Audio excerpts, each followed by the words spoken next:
மத்தேயு எழுதின சுவிசேஷம் 19ஆம் அதிகாரம் 16வது வசனத்தை வாசிங்க. அப்பொழுது ஒருவன் வந்து அவரை நோக்கி, நல்ல போதகரே, நித்திய ஜீவனை அடைவதற்கு நான் எந்த நன்மையைச் செய்ய வேண்டும் என்று கேட்டான். கண்களை மூடுவோம். நன்றி ஆவியானவரே, கோடான கோடி ஸ்தோத்திரங்கள் துதிகளை ஏறெடுக்கிறோம்பா. இந்த மாதம் முழுவதும் ஆண்டவரே உம்முடைய கிருபையுள்ள கரத்தில் தாழ்த்துகிறோம். கடந்த 11 மாதமும் கண்ணின் கருவிழியை போல நீர் எங்களை பாதுகாத்திருக்கிறீர் ஆண்டவரே. இந்த வருஷத்தை துவக்கினதிலிருந்து இம்மட்டுமே உம்முடைய கிருபை, இரக்கம், தயவு கூட இருப்பதற்காக நன்றி. இந்த வருஷத்தை துவக்கினவர்கள் எத்தனையோ பேர் இப்பொழுது இல்லை ஆண்டவரே. நாங்களும் உம்முடைய சமூகத்தில் ஜீவனோடு கூட இருக்கிறோம். கர்த்தர் பாராட்டின தயவுக்காக நன்றி. நாம் எல்லாம் கர்த்தரை ஸ்தோத்திரம் பண்ணுவோமா? கர்த்தர் செய்த நன்மைகளுக்கு நாம் எண்ணத்தை செலுத்துவோம். ரட்சிப்பின் பாத்திரத்தை கையில் எடுத்துக்கொண்டு உம்மை தொழுது கொள்வோம் என்று சங்கீதக்காரன் சொல்லுகிறது போல நாம் எப்பொழுதும் கர்த்தருக்கு நன்மை செலுத்துகிறவர்களாக, துதி செலுத்துகிறவர்களாக, அவர் செய்த நன்மைகளுக்கு நாம் நன்றி செலுத்துகிறவர்களாக ஒருமனப்பட்டு கர்த்தரை ஸ்தோத்திரம் பண்ணுவோமா? இந்த 11 மாதம் கர்த்தர் நம்மை பாதுகாத்திருக்கிறார். 11 மாதம் கர்த்தர் நம்மை நடத்தி இருக்கிறார், போஷித்திருக்கிறார், போதித்திருக்கிறார். ஆண்டவர் எல்லா நிலைகளிலும் நம்மோடு கூட இருந்திருக்கிறார். எத்தனையோ சீற்றங்கள், எத்தனையோ மனிதர்கள் விரோதமாக எழும்பினார்கள், எத்தனையோ சூழ்நிலைகள் எதிராக வந்தது, இயற்கை பேரழிவுகள் வந்தது, எத்தனையோ குறைவுகள் வந்தது. எல்லாவற்றிலும் கர்த்தருடைய கரம் கூட இருந்தது. நம்மை விட்டு கொடுக்காதபடி கர்த்தர் நம்மை வேலி அடைத்து பாதுகாத்து கொண்டாரு. கர்த்தரை ஸ்தோத்திரம் பண்ணுவோமா? நன்றி நன்றி நன்றி ஆவியானவரே. கோடான கோடி ஸ்தோத்திரம், கோடான கோடி ஸ்தோத்திரம். எங்கள் சரீரத்துக்கு மாத்திரமல்ல, எங்கள் ஆத்மாவுக்கும் தேவையான ஆகாரத்தை கொடுத்து எங்கள் ஆத்மாவை போஷித்த தயவுக்காக உமக்கு நன்றி ஆண்டவரே. எத்தனையோ இடங்களிலே கிடைக்காத ஆவிக்குரிய போதனைகளை நீர் எங்களுக்கு தந்து கொண்டிருக்கிற தயவுக்காக உமக்கு நன்றி அப்பா. எங்களுக்கு வாசல்களை திறந்திருக்கிறபடினால் உமக்கு ஸ்தோத்திரம். உடைய பொக்கிஷ சாலையை திறந்து நீர் எங்களை போஷித்து கொண்டிருக்கிற தயவுக்காக உமக்கு நன்றி ஆவியானவரே. வானத்திலிருந்து எங்களுக்கு இந்த வருஷம் முழுவதும் மன்னாவை கொடுத்திருக்கிறீர், பிட்டு கொடுத்திருக்கிறீர், அப்பத்தை எடுத்து பிட்டு கொடுத்திருக்கிறீர் ஆண்டவரே. இதை வாங்கி புசியுங்கள் என்று எங்களுக்காக உடைய சரீரத்தை கிழித்தது போல ஆண்டவரே, வானத்திலிருந்து மன்னாவை அனுப்பி எங்களை போஷித்த தயவுக்காக நன்றி ஆண்டவரே. உமக்கு நன்றி அப்பா. கோடான கோடி நன்றி. Thank you Jesus. நன்றி ஆவியானவரே. உமக்கே மகிமை மகிமை மகிமை மகிமை. இந்த மாதம் முழுவதும் கிருபையுள்ள கரத்தில் தாழ்த்துகிறோம். Thank you Jesus. எத்தனையோ நாளாய் ஜெபித்துக் கொண்டிருக்கிறவர்கள், எத்தனையோ காரியத்துக்காக ஜெபித்துக்கிட்டு இருக்கிறவங்க, இருதயத்தில் அழுதுகிட்டு இருக்கிறவங்களுக்காக நாங்கள் ஜெபிக்கிறோம் அப்பா. இந்த மாதம் ஒரு பதில் தருகிற மாதமாக, தேவனாகிய கர்த்தர் எங்களை போஷிக்கிற மாதமாக, எங்கள் நெடுநாள் காரியங்களுக்கு கர்த்தர் எங்களுக்கு இந்த மாசத்தில் பதில் தந்து நடத்த போறதாய் ஸ்தோத்திரம். நன்றி ஆவியானவரே. கிருபையுள்ள கரத்தில் தாழ்த்துகிறோம். உடைய மகிமை மூடிக்கொள்ளும்படி நாங்கள் செபிக்கிறோம். நீர் மாத்திரம் மகிமைப்படுவீராக ஆண்டவரே. இந்த வார்த்தைகள் எல்லாம் 30, 60, 100 பதியத்தக்கதை கர்த்தர் ஆசீர்வதிப்பீராக. எங்கள் ஆண்டவர் இயேசு கிறிஸ்துவின் நாமத்தில் ஒப்பு கொடுத்து ஜெபிக்கிறோம் ஜீவனுள்ள நல்ல பிதாவே. அல்லேலூயா. மத்தேயு சுவிசேஷம் 19ஆம் அதிகாரம் 16வது வசனம். நித்திய ஜீவனை அடைவதற்கு நான் எந்த நன்மையை செய்ய வேண்டும்? பொதுவாக ஆவிக்குரிய வாழ்க்கையினுடைய டெஸ்டினேஷன், நாம் ஏன் இயேசுவை தேடுகிறோம்? பல முறை நாம் சொல்லியிருக்கிறோம், இப்பவும் சொல்கிறோம். இயேசுவை தேடுவதற்கு பிரதானமான காரணம் என்ன அப்படின்னா, நித்திய ஜீவனை சுதந்திரிப்பது. உலக பிரகாரமாக பவுல் சொல்கிறார், இம்மைக்காக மாத்திரம் நாம் அவரை தேடுகிறவர்களாக இருப்போமானால் நாம் எப்படி இருப்போம்? பரிதபிக்கப்பட்டவர்களைப் போல இருப்போம். இம்மைக்குரியதுக்காக தேடக்கூடாதா அப்படின்னு கேட்டால், என்னுடைய எக்ஸ்பீரியன்ஸில் சொல்லுவேன், இம்மைக்குரியதெல்லாம் பரலோகம் சர்வசாதாரணமாக தந்துடும். பரலோகம் அதை கேட்க வேண்டிய அவசியமே இருக்காது. பொல்லாதலாகிய நீங்கள் உங்கள் பிள்ளைகளுக்கு நல்ல ஈவுகளை செய்யும்போது பரலோகத்தில் இருக்கிற பிதா செய்வது அதிக நிச்சயம் அல்லவா? நமக்கு இன்ன தேவை என்பதை நம்முடைய பரமபிதா முன்பே அறிந்திருக்கிறார். அதனால் இந்த இம்மைக்குரிய காரியங்களுக்காக நாம் ஜெபிக்க வேண்டியதோ அல்லது கேட்க வேண்டியதோ இல்லை. ஆண்டவர் மிக தெளிவாக, ஒருத்தர் எங்கிட்ட கேட்டார், அப்போ கேளுங்கள் தரப்படும்னு சொல்லியிருக்கிறாரு, அது என்ன அப்படின்னாரு. அதிலேயே ஆண்டவர் லூக்கால சொல்லும் போது பரிசுத்த ஆவியை குறித்து என்று வேதம் சொல்லுது. ஸோ அதனால் கீழானவைகள் அல்ல, மேலானவைகளே நாடுங்கள். அப்போ நம்ம ஏன் சபைக்கு வரோம், ஏன் இயேசு கிறிஸ்துவை தேடுகிறோம் அப்படின்னா, வேறு யாராலையுமே முடியாத ஒரு விஷயத்தை அவர் ஒருத்தரால் மட்டும்தான் முடியும், நித்திய ஜீவனுக்குள் பிரவேசிப்பது. வேறு யாராலையும் நித்திய ஜீவனுக்குள்ளே கூட்டிகிட்டு போகவே முடியாது. ஏன்னா இன்றைக்கி அநேக காரியங்கள் சொல்கிறாங்களே ஒழிய, வானத்திலிருந்து வந்தவரும் வானத்துக்கு ஏறி போனவரும் அவர் ஒருவர் மட்டும்தான் இருக்கிறார். வேறு யாருமே அதனால தான் அவர் சொன்னார், நானே வழியும். நானும் வழியும் சொல்லலை, நானே வழியும் சத்தியமும் ஜீவனுமாய் இருக்கிறேன். அப்போ இந்த நித்திய ஜீவன் இதை தான் சபை ஃபோக்கஸ் பண்ணணும்.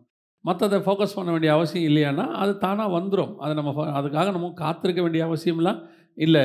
அதெல்லாம் எப்படி நம்மளை கேட்காமையே காலையில் சூரியனை அனுப்பி விட்டுறாரு, அது பாட்டு தானாக காலையில் உதிக்கி நம்மளாக கேட்டோமா? இல்லை. அது பாட்டுன்னு பூமி அது பாட்டுன்னு சுற்றிக்கிட்டு இருக்குது. சூரியன் வருது, சந்திரன் வருது, எல்லாம் வருது. அந்த மாதிரி அவ்வளோ பெரிய ஜைஜாண்டிக்காக ஒரு விஷயத்தையே செய்வார்னா, நம்ம வாழ்க்கைக்கு தேவையானது என்ன? ஒரு 3 வேளை சாப்பாடு இவ்வளோ தானே. அது டெய்லி வரும், எங்கேருந்து வேணால் வரும், எப்படி வேணாலும் வரும். கர்த்தர் செய்ய வல்லமை உள்ளவராக இருக்கிறார். ஆனால் நம்முடைய கான்சன்ட்ரேஷன் முழுக்க நித்திய ஜீவனில் தான் இருக்கணும். எப்போ வருகை வரும், எப்போ ஆண்டவர் வருவார், இல்லை அதுக்கு முன்னாடி எப்போ போனாலும் பரலோகத்துக்குள்ளே பிரவேசிக்கணும் அப்படிங்கிறது இருக்கணும். அப்போது அந்த நித்திய ஜீவனை சுதந்திரிப்பது என்பது தான் இருக்கிறதுலையே கடினமான ஒரு விஷயம்.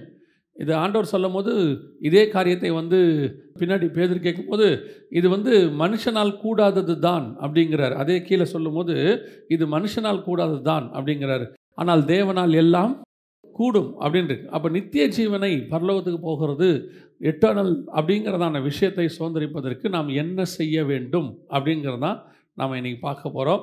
நமக்கு தெரிந்திருக்கிறபடி இயேசு கிறிஸ்து பரலோகத்திற்கு எடுத்துக்கொள்ளப்பட்டார். நம்ம எல்லாருக்குமே தெரியும், பிதாவின் வலது பாரசத்தில் உட்கார்ந்தார். இதை தவிர்த்து பரலோகத்துக்குள்ளே பிரவேசிக்கிறது, இயேசு கிறிஸ்துவுக்கு முன்னாடி இந்த நித்திய ஜீவனை சுதந்திரிக்கிறது யாருன்னு கேட்டிங்கன்னா, ஒரே ஒரு ஆளை குறித்து தான் பரலோகத்துக்குள் பிரவேசித்தார்னு இருக்கு. 2 ராஜாக்களின் புஸ்தகம் 2ஆம் அதிகாரம் 11வது வசனம் வாசிங்க. அவர்கள் பேசிக்கொண்டு நடந்து போகையில், இதோ அக்கினி ரதமும் அக்கினி குதிரைகளும் அவர்கள் நடுவாக வந்து இருவரையும் பிரித்தது. எலியா சுழல் காற்றிலே பரலோகத்திற்கு ஏறிப்போனான். சுழல் காற்றிலே பரலோகத்திற்கு ஏறி போனான். நம்ம என்ன சொல்லணும்னா, பரலோகத்திற்கு போனவர் அவர் ஒருவரை தவிர வேறு ஒருவரும் இல்லை அப்படின்னு இருக்கிறது. ஆனால் இந்த வசனம் அவர் பரலோகத்திற்கு ஏறி போனான் அப்படின்னு ரொம்ப தெளிவாக இருக்கிறது. ஆனால் நாமும் என்ன பார்க்குறோம்னா, பரலோகத்துக்கு போனான் அப்படின்னு தெளிவாக சொல்கிற ஒரே ஒரு ஆள் பைபிளில் யாருன்னா எலியாவை குறித்து தான் இருக்குது. பழைய ஏற்பாட்டில் நான் சொல்கிறேன், எலியாவை குறித்து தான் சொல்லப்பட்டிருக்கிறது. அதுக்கு முன்னாடி உள்ள எல்லா பரிசுத்தவான்களும் யாரை வேணாலும் எடுத்துக்கொள்ளுங்க, மிக முக்கியமாக எல்லாருமே பாதாளத்துக்கு போனாங்க அப்படின்னு தான் அவங்க சொல்லுவாங்க. யாக்கோபுலேருந்து அப்புறம் யோபுலேருந்து சங்கீதக்காரன்லேருந்து எல்லாருமே சொல்லும்போது, தேவரீர் எங்கள் ஆத்மாவை தாழ்ந்த பாதாளத்திற்கு தப்புவித்தீர் அப்படிம்பாங்க. யாக்கோபு சொல்லுவார், என் நரைமயிரை துக்கத்தோடு கூட பாதாளத்தில் இறங்க பண்ணுகிறீர்கள். இன்னொரு இடத்துல சொல்லுவாங்க, நான் பாதாளத்தில் போய் என் படுக்கையை போட்டாலும். ஸோ அவங்களுக்கு பாதாளத்துக்கு போகிறது தான். ஏன்னா இயேசு வர வரைக்கும் நித்திய ஜீவனை சுதந்திரிக்கிறதுக்கு என்ன இல்லை, வழி கிடையாது. அப்போ ஏன்னா அவர் தான் வழி, அவர் வந்தால் தான் போகவே முடியும், அவர் இல்லாமல் போக முடியாது. அப்படி இருக்கும்பொழுது இந்த வசனம் 2 ராஜாக்கள் 2:11 சொல்லுது, சுழல் காற்றிலே ஏறி பரலோகத்திற்கு போனான் அப்படின்றது. அப்போ இந்த பரலோகத்திற்கு போனான் அப்படின்னா, இதை இயேசு அல்லாமல் பரலோகத்துக்கு ஒருத்தன் போயிட்டானா அப்படின்னு சொல்லி பார்த்தீங்கன்னு சொன்னால், முதல்ல இந்த பரலோகம் அப்படிங்கிறது எதை குறிக்கிறது? நான் 2 காரியத்தை அதில் சொல்லிவிட்டு அப்புறமா செய்திக்குள்ளே போகிறேன். பரலோகம் என்பது இங்கே என்ன குறிக்குது அப்படின்னு கேட்டிங்கன்னா, பரலோகம் அப்படின்னா என்ன அர்த்தம்னா வேற உலகம் அப்படின்னு அர்த்தம். பரலோகம்னா என்ன அர்த்தம்?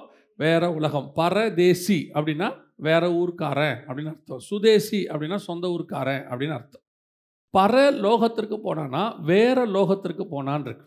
இந்த பரலோகத்திலே நிறைய இருக்குது அப்படின்னு நம்ம பார்க்குறோம். பரலோகங்களே அவரை துதியுங்கள், வானாதி வானங்களே அவரை துதியுங்கள். அப்போ வானத்தில் நிறைய இருக்குது, 7 வானங்கள் இருக்குன்னு கிளாஸில் நம்ம பார்த்துக்கிட்டு இருக்கிறோம், நம்ம வேத பாடத்தில் பார்த்துக்கிட்டு இருக்கிறோம். அப்போ அவர் ஒரு வானத்திற்கு போனார். அது எதுவாக இருக்கும் அப்படின்னு சொல்லி பார்த்தா, மேக்சிமம் இருக்க வாய்ப்பு என்னவாக இருக்குன்னா பாரடைஸ், பரதீசி அப்படிங்கிற ஆவிகள் இளைப்பாற இடத்துக்கு தான் என்ன செய்ய முடியும், போக முடியும். ஏன்னு சொன்னால் இயேசு கிறிஸ்து மரித்து உயிர்த்தெழுந்த பிறகு காவல் உள்ள ஆவிகளுக்கு பிரசங்கித்து அவர்களை இறை கவ்விக்கொண்டு ஏறி போனார். கல்லறைகள் திறக்கப்பட்டது. இன்று நீ என்னோடு கூட பரதீசியில் இருப்பாய் அப்படின்னு கல்லனை பார்த்து சொன்னார். ஸோ அப்போ பழைய ஏற்பாட்டு பரிசுத்தவான்களை இயேசு கிறிஸ்துவின் காலத்துக்கு பிறகு எங்கே கூட்டிகிட்டு போயிட்டார்? பாரடைஸ் கூப்பிட்டு போயிட்டார். அந்த பாரடைஸுக்கு தான் முன்பதாகவே எலியா போனார். அதுதான் பரலோகம் அப்படின்னு சொல்லப்படுது. வேற உலகத்திற்கு, நாம் நினைக்கக்கூடிய பிதாவாகிய தேவன் இருக்கிற பரலோகத்திற்கு அவர் போகலை. அங்கே அவரை தவிர வேறு ஒருவரும் பிரவேசிக்கவில்லை. இயேசு கிறிஸ்து தான் அவருடைய வலது பாரசத்தில் உட்கார்ந்தார். மற்றபடி மாம்சத்தில் பிறந்த ஒருத்தர் கூட அந்த பரலோகத்துக்கு போனதில்லை. வசனத்தின்படி யார் போனாங்க போல அப்படின்னு பார்த்தா இயேசு கிறிஸ்து மட்டும்தான் போயிருக்கிறாரு. அதற்கப்புறம் யோவானுக்கு அது ஆவியிலே வெளிப்படுத்தப்பட்டது. கர்த்தருடைய நாளில் நான் ஆவிக்குள்ளானேன், அப்போ தான் அது அவங்களுக்கு வெளிப்படுத்தப்பட்டது. ஸோ அப்போ இந்த பரலோகம் அப்படின்னு எலியா சொல்லக்கூடியது எது அப்படின்னு கேட்டிங்கன்னா, எட்டர்னல் லைஃப் தான், நித்திய ஜீவன் தான். அது பாரடைஸ்க்கு போயிட்டார். ஏன்னா பரதீசின் மத்தியில் தான் என்ன இருக்குது, ஜீவ விருட்சத்தின் கனியை புசிக்க கொடுப்பேன். வெளிப்படுத்தல் 2:7 இருக்குது, ஆவியானவர் சபைகளுக்கு சொல்லுகிறதை காது உள்ளவன் கேட்க கடவன், ஜெயம் கொள்ளுகிறவன் எவனோ அவனுக்கு ஜீவ விருட்சத்தின் கனியை, ஜீவ விருட்சம் அப்படின்னா நித்திய ஜீவனை கொடுக்குறதுன்னு அர்த்தம். ஜீவ விருட்சத்தை பற்றி அதை பறித்து புசித்து என்றென்றைக்கும் உயிரோடு கூட இராதபடிக்கு அப்படின்னா என்ன அர்த்தம்னா, அந்த ஜீவ விருட்சம் அப்படின்னா மரம், அதில் உள்ளது ஜீவ பழம். அதை சாப்பிட்றவங்க என்றென்றைக்கும் உயிரோடு இருப்பாங்க. அது எங்கே இருக்குன்னா பரதீசியில் இருக்குது, நடுவில் இருக்குதுன்னு இயேசு சொல்கிறாரு. அப்போ இவங்க எல்லாம் பரதீசிக்கு போகிறாங்கன்னா நித்திய ஜீவனுக்குள்ளே போகிறாங்க அப்படின்னு அர்த்தம். சரி, இப்போ எலியா நித்திய ஜீவனுக்குள் பரலோகத்திற்குள் பிரவேசித்தார் அப்படின்னு பார்க்கிறோம். ஆனால் எலியா இயேசு கிறிஸ்து வருவதற்கு முன்பதாகவே பரலோகத்துக்கு போனாருங்கிறதுக்கான வேர்டு ஏன் யூஸ் பண்ணியிருக்கிறாங்கன்னு கேட்டிங்கன்னா, எலியாவை நாம் ஒவ்வொரு கேரக்டரையும் நீங்கள் பழைய ஏற்பாட்டில் பார்க்கும்போது ஒவ்வொரு விஷயம் உங்களுக்கு சொல்லும். உதாரணமாக ஈசாக்கை இயேசு கிறிஸ்து ஒப்புமையாக நம்ம என்ன செய்கிறோம் பார்க்கிறோம். அப்புறம் சாராளையும் ஆகாரையும் நாம் 2 பிரமாணம் என்று கலாத்தியர்கள் நிருபம் சொல்லுகிறது. அப்புறம் மன்னாவை ஞான போஜனம்ங்குது, கண்மலை தண்ணியை ஞான பானம் அப்படின்னு சொல்லுது. ஒவ்வொன்றுத்துக்கும் பழைய ஏற்பாட்டில் என்ன இருக்குது, ஒரு கம்பாரிசன் சொல்லி நம்ம பார்த்துக்கிட்டே இருக்கோம். இப்போ இயேசுக்கும் யோசேப்புக்கும் ஒரு கம்பாரிசன் இருக்கும், ஏறக்குறைய 25 கம்பாரிசன் இருக்கும். இவரை 30 வெள்ளிக்காசுக்கு விற்றாங்க, அவரை 20 வெள்ளிக்காசுக்கு விற்றாங்க. அப்புறம் அங்கே புரோஜத்தர் கையில் ஒப்பு கொடுத்தாங்க, ரோமர் கையில் இவர் ஒப்பு கொடுத்தாங்க. அவர்கள் அவர்களை அடித்தார்கள், இவர்களை கொண்டு போயிட்டு குழியில் போட்டார்கள். ஜெயிலில் 2 பேரோட யோசேப்பு இருந்தார். இயேசு கிறிஸ்து கல்வாரியில் 2 கல்லரோட தொங்கினார். ஒரு கல்லன் செத்து போயிட்டான், ஒரு கல்லன் நித்திய ஜீவனுக்குள்ளே பிரவேசிட்டான். அங்கே நீங்கள் யோசேப்பு கூட பார்த்தீங்கன்னு சொன்னால் ஒருத்தன் மரித்து போவான், ஒருத்தன் விடுதலையாக்கப்படுவான். எல்லாமே கம்பாரிசனாக இருக்கும். கடைசியாக பார்த்தீங்கன்னா யோசேப்பு போய் பார்வோனுக்கு அடுத்த ஸ்தானத்தில் உட்காருவார், இயேசு கிறிஸ்து பிதாவுக்கு அடுத்த ஸ்தானத்தில் உட்காருவார். இந்த கம்பாரிசன் இருக்குது பாருங்கள். இதே மாதிரி எல்லாருக்கும் இருக்கும். யோசுவாவுக்கு இருக்கும், எலியாவுக்கு இருக்கும், மோசேக்கு இருக்கும். இயேசுவோட ஒரு கம்பாரிசனை நீங்கள் படிக்க முடியும். அப்படி எலியாவை குறித்து பார்க்கும் பொழுது எலியா ஒரு நியூ டெஸ்ட்மெண்ட் சர்ச்சுக்கான அடையாளம், மெல்கிசேதேக்கின் முறைமைக்கான அடையாளம். அவருக்கு ஆதியும் இல்லை அந்தமும் இல்லை. அதாவது எலியா எங்கேருந்து வந்தார்னே இருக்காது. திஸ்பியனாகிய எலியா அப்படின்னு இருக்கும். நீங்கள் திஸ்பியா அப்படின்னு போய் நீங்கள் தேடி போய் பார்த்தீங்கன்னா ஒரு அன்னோன் சிட்டி அப்படின்னு சொல்லி போட்டிருக்கோம். எங்கே இருக்குன்னே தெரியாது அந்த சிட்டி. எங்கேயோ ஒரு இடத்துல இருந்திருக்கலாம் அப்படின்னு சொல்லி ஒரு கெஸ் தான் பண்ணியிருப்பாங்க ஒழிய இங்கே தான் இருந்துச்சு அப்படின்னு பார்க்க முடியாது. அப்பா யார், அம்மா யார், எங்கேருந்து வந்தார், எதுவுமே தெரியாது. அதே மாதிரி அவர் ஏறி போயிடுவார். அவருக்கு மரணம் இருக்காது, ஆதியும் இல்லை அந்தமும் இல்லை. அப்போது இந்த மெல்கிசேதேக்கின் முறைமையின்படி இருக்கக்கூடியதான மிக முக்கியமான ஒரு அடையாளமை தான் எலியா இருக்கிறாரு. எலியாவுக்கு பின்னாடி இந்த மெல்கிசேதேக்கின் முறைமையை வச்சுக்கிட்டு நியூ டெஸ்ட்மெண்ட் சர்ச்சை வச்சு நீங்கள் தியானித்து பார்த்தீங்கன்னா நிறையா இருக்கும். 3 வருஷம் வனாந்தரத்துக்கு ஓடி போவார். உங்களுக்கு தெரியும் இல்லையா, சபை 3 வருஷம் வனாந்தரத்துக்கு ஓடி போகும். இங்கே 3 வருஷம் உபத்திரவம் இருக்கும். இந்த மாதிரி எலியாவுக்கும் நியூ டெஸ்ட்மெண்ட் சர்ச்சுக்கும் நிறைய கம்பாரிசன் இருக்குது. ஆனால் இன்றைக்கி நம்ம என்ன பார்க்க போகிறோன்னா, எப்படி இந்த எலியா பரலோகத்திற்கு போனார், அதான் ரொம்ப முக்கியம். ஸோ அவர் நியூ டெஸ்ட்மெண்ட் சர்ச்சுக்கு அடையாளமாக இருக்கிறார். அதனால் அவர் பரலோகத்துக்கு போனார்னு அங்கே சொல்லப்பட்டிருக்கு. காரணம் நியூ டெஸ்ட்மெண்ட் சர்ச்சு தான் முதல்ல என்ன செய்ய போகுது, பரலோகத்துக்குள்ளே பிரவேசிக்க போகுது. கிறிஸ்துவுக்குள் மரித்தவர்கள் முதலாவது எடுத்துக்கொள்ளப்படுவார்கள், பின்பு உயிரோடு இருக்கிற நாமும் அவரோடு கூட ஆகாயத்தில் எடுத்துக்கொள்ளப்பட்டு அவரோடு கூட காணப்படுவோம். எங்கே காணப்படுவோம்? வெளிப்படுத்தல் 7:9 சொன்னது, சிங்காசனத்திற்கு முன்பாகவும் ஆட்டுக்குட்டியானவருக்கு முன்பாகவும். ஸோ நம்ம தான் ஃபஸ்ட்டு பரலோகத்துக்குள்ளே பிரவேசிக்கிற சர்ச்சாக இருக்கிறது. நம்மனா நியூ டெஸ்ட்மெண்ட் சர்ச். ஸோ நம்ம தான் அதில் பிரவேசிக்கிறவங்களாக இருக்கிறோம். அப்படி இருக்கும்போது எலியா எப்படி இதற்குள் பிரவேசித்தார்? எலியாவை குறித்து யாக்கோபின் புஸ்தகம் சொல்லுகிறது, 5ஆம் அதிகாரம், யாக்கோபு 5:17-18 குறித்து வாசிங்கள் பார்ப்போம். எலியா என்பவன் நம்மை போல பாடுள்ள மனுஷனாய் இருந்தும், அதான் ரொம்ப இம்பார்ட்டண்ட். எலியா அசாதாரணமான மனுஷன் கிடையாது. இந்த பைபிளில் உள்ள இந்த ஹீரோஸை எல்லாம் நீங்கள் சூப்பர் ஹீரோஸாக பார்க்குறீங்க. சூப்பர் ஹீரோஸ் வேறு. சூப்பர் ஹீரோஸ்னால் யாருன்னா சூப்பர்மேன், ஆண்ட்மேன், இப்படிலாம் நிறைய பேர் பசங்க பார்ப்பாங்க. சூப்பர் ஹீரோஸ் அதாவது நேச்சுரலுக்கு அகைன்ஸ்டாக பறப்பாங்க, என்னென்னமோ இருக்கும் அவங்ககிட்ட. எலியா அப்படிப்பட்ட சூப்பர் ஹீரோலாம் கிடையாது.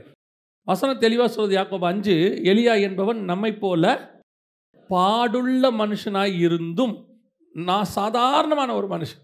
நீங்கள் ஆபிரகாம்லேருந்து எடுத்துக்கோங்க, அத்தனை பேருமே ஒரு சாதாரணமான ஸ்டார்டிங், நம்மளை போல தான். இன்னும் கேட்டால் நம்மளை விட இன்னும் கொஞ்சம் மோசமான நிலைமையில் ஆரம்பித்தவங்களாம் இருக்கிறாங்க. அதில் எடுத்துகிட்டு நீங்கள் பாருங்கள், ஒவ்வொருத்தருக்கு பின்னாடியும் ஒரு தேவ திட்டம் இருக்கும். அந்த தேவ திட்டம் முடியும் போது பார்த்தீங்கன்னா அவங்க அசாதாரணமான மனுஷனாய் மாறி இருப்பார்கள். அது நோவாவாக இருக்கட்டும். நோவா கிட்ட உலகத்தையே காப்பாற்றுற ஒரு பிளான் இருக்குது, ஆண்டவர் வச்சுருக்கிறார் அவன் மேலே. ஆனால் ஆரம்பிக்கும் போது நோவாவை பாருங்கள், சாதாரண ஒரு மனுஷன். அதே மாதிரி தான் இவரை நீங்கள் எடுத்துக்கோங்க, ஆபிரகாம் எடுத்துக்கோங்க.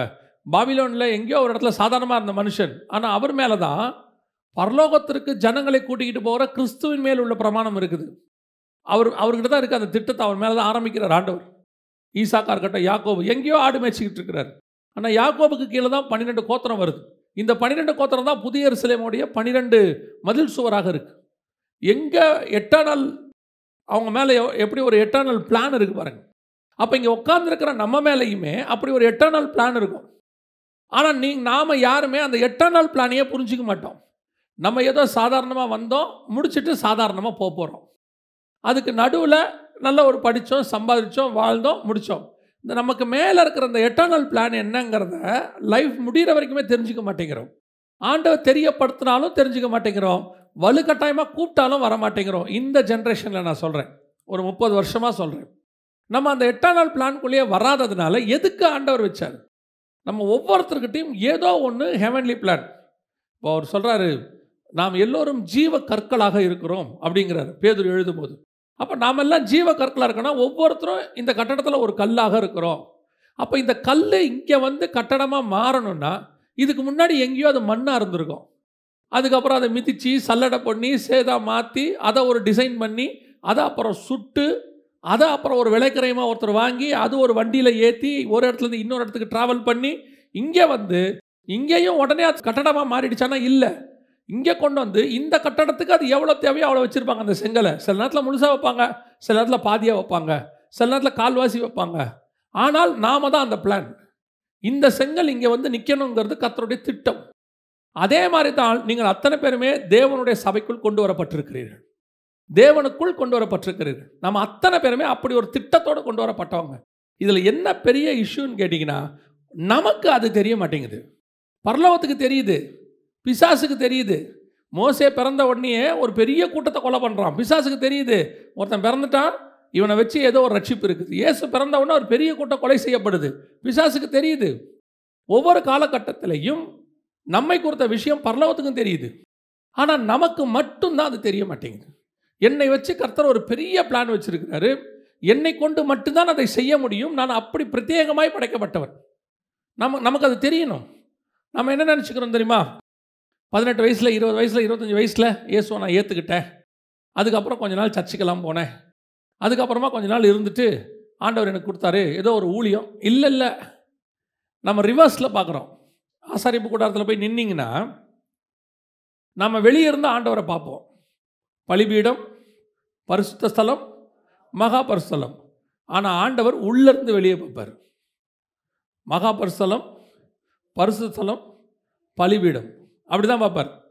அப்போது ஆசாரிப்பு கூடத்தை சொல்லும் பொழுது முதல் பிளான் கர்த்தர் சொன்னது மகா பரிசுத்த ஸ்தலத்தை தான் கட்ட சொல்லி சொன்னார். அவங்ககிட்ட ஆரம்பிக்கும் போது அதாவது அந்த பிளானை எக்ஸ்பிளைன் பண்ணும்போது சொல்கிறேன், ஃபஸ்ட்டு எக்ஸ்பிளைன் பண்ணும்போது மகா பரிசுத்த ஸ்தலத்தை பற்றின எக்ஸ்பிளனேஷன் தான் கொடுப்பாரு மோசேக்கு. அவருடைய அர்த்தம் என்னென்னா, கர்த்தர் அவர்கிட்டருந்தே கட்டிக்கிட்டு வர்றார்.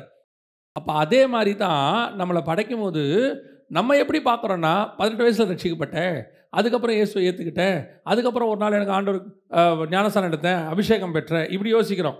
ஆனால் பரலோகம் எப்படி யோசிக்குதுன்னா, நான் பிறக்கும் போதே ஒரு தீர்க்கதரிசியாக எரேமியாவை அனுப்பியிருக்கிறேன், அவன் இந்த வயசில் சிதேக்கியாவுக்கு முன்னாடி போய் இப்படி ஒரு தீர்க்கதரிசனம் சொல்லுவான், பாபிலோன் அழிவை பற்றி சொல்லுவான், அதற்காக அவன் இந்த தாய் தகப்பன் வயிற்றில் பிறக்கப்பட்டான். ரிவர்ஸில் பார்ப்போம் பரலோகம். உன்னை உருவாக்கும் போதே எப்படி உருவாக்கிட்டாரா? தீர்க்கதரிசியாக உருவாக்கிட்டேன். தாவீது பிறக்கும் போதே ராஜாவாக, சிம்சோன் பிறக்கும் போதே இஸ்ரவேலுக்கு ரட்சகனாக, ஒருத்தரையும் இயேசு பிறக்கும் போதே ரட்சகர் பிறந்திருக்கிறார். பிறக்கும் போதே நம்முடைய ஃப்யூச்சர் பிளானை எழுதி தான் கர்த்தர் அமைச்சிருக்கிறார். ஸோ அவர் ரிவர்ஸில் பார்க்குறார்.